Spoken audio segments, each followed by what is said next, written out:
Oi, amigos, tudo bem?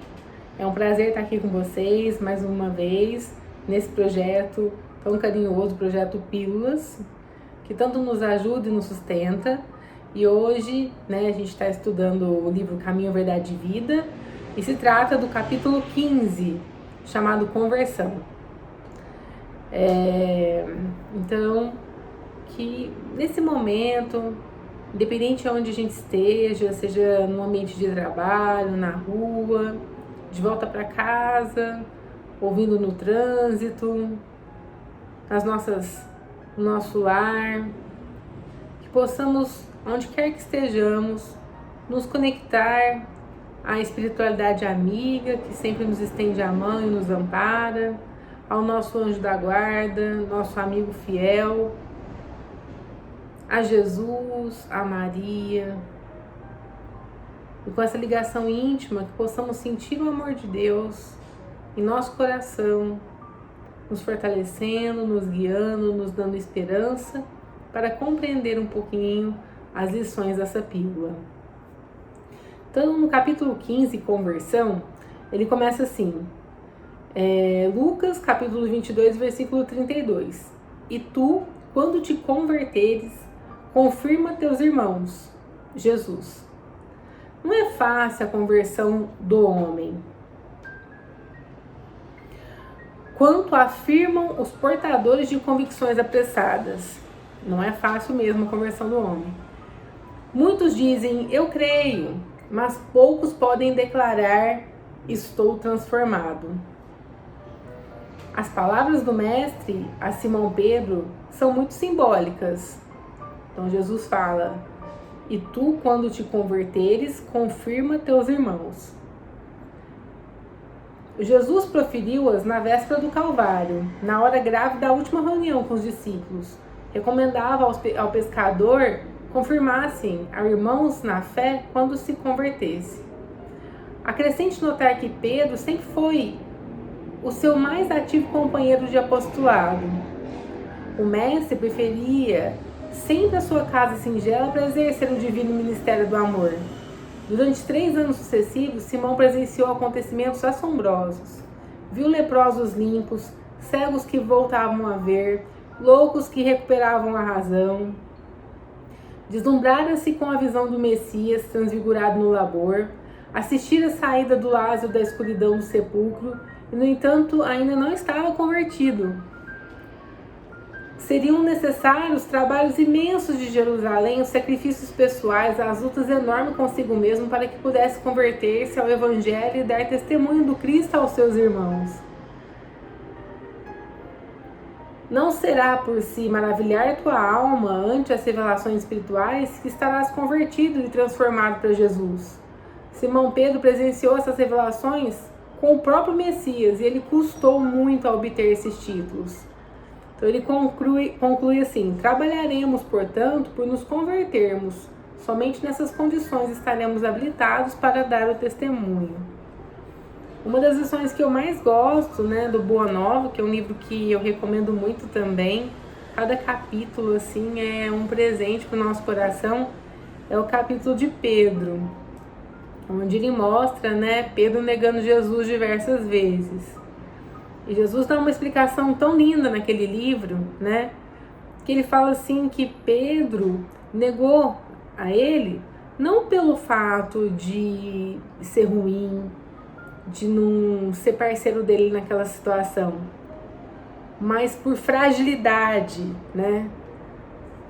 E imagina a grandeza de Jesus, na cruz falar, Pai, perdoa-lhes porque eles não sabem o que fazem, Ele sabia que Pedro negaria ele.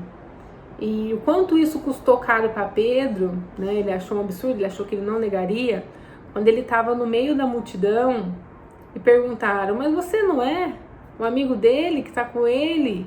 E ele fala não. E logo em seguida ele entra em desespero por não conseguir ter sido fiel a Jesus no meio daquela massa onde todos estavam crucificando e batendo nele. Ele se sentiu um traidor, por não ter defendido e se apresentado como o apóstolo ali, o discípulo de Jesus.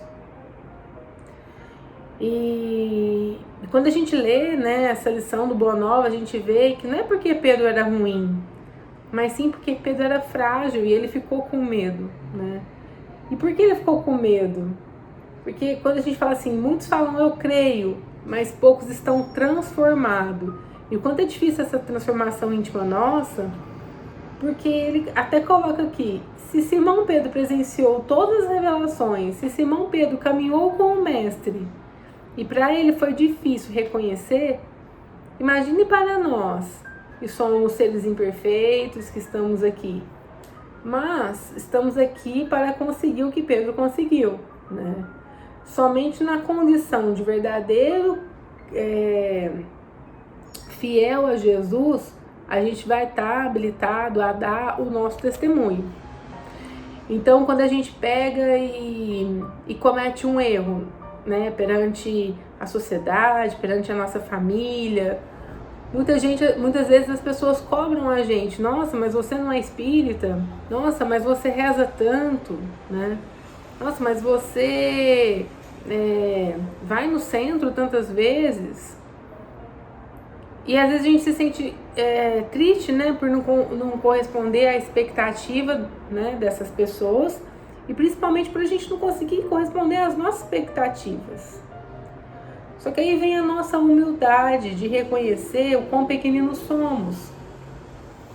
Porque é mais dolorido se a gente tiver a falsa ideia de que a gente já é grandioso e que a gente não precisa melhorar nada. Mas se a gente está tentando, se a gente está aqui hoje ouvindo essa pílula, se a gente abre um evangelho, se a gente reza de manhã, é porque a gente sente uma afinidade muito grande por Jesus e a gente quer se aproximar de Deus, né? Então eu achei tão bonita essa palavra, talvez sirva de consolo pra gente, não pra gente se achar pequeno, mas pra gente ver que era difícil até para Pedro. E que se era difícil para Pedro, imagine pra gente. Então a gente tem que ser persistente, mas a gente também tem que ser caridoso com a gente. Como é que eu vou ser caridoso com o meu próximo se eu não sou caridoso comigo? Se eu me cobro, se eu acho que eu não vou conseguir? Como é que eu vou estimular o meu amigo, o meu paciente, se eu não me estimulo, se eu não tenho piedade comigo mesmo, com a minha pequenez? Eu acho que cada frase aqui vale muito pro nosso coração e a gente viu o quanto, né, foi necessário, vários trabalhos em Jerusalém, vários sacrifícios para que Pedro realmente se convertesse, né? Então, que a gente possa, com as nossas pequenas dificuldades, que a gente possa, com as nossas dúvidas, que a gente possa, com as nossas angústias, não desistir dessa caminhada como Pedro não desistiu, apesar de ter negado Jesus tantas vezes.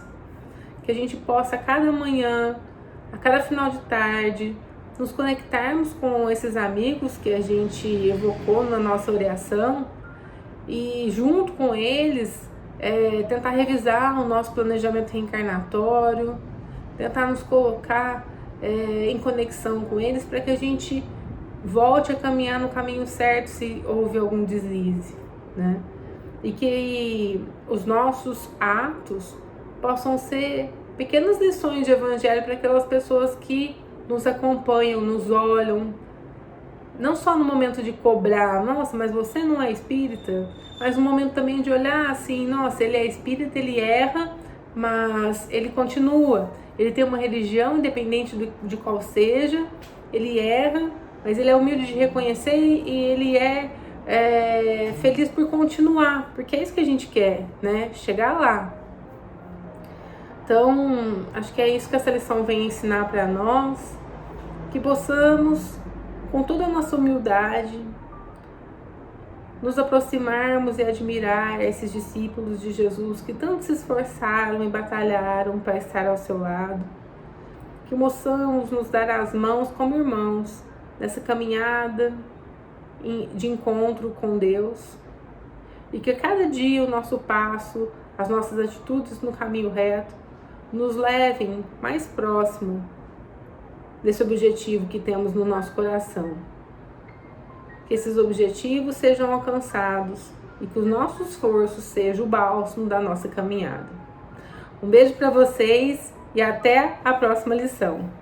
Beijo!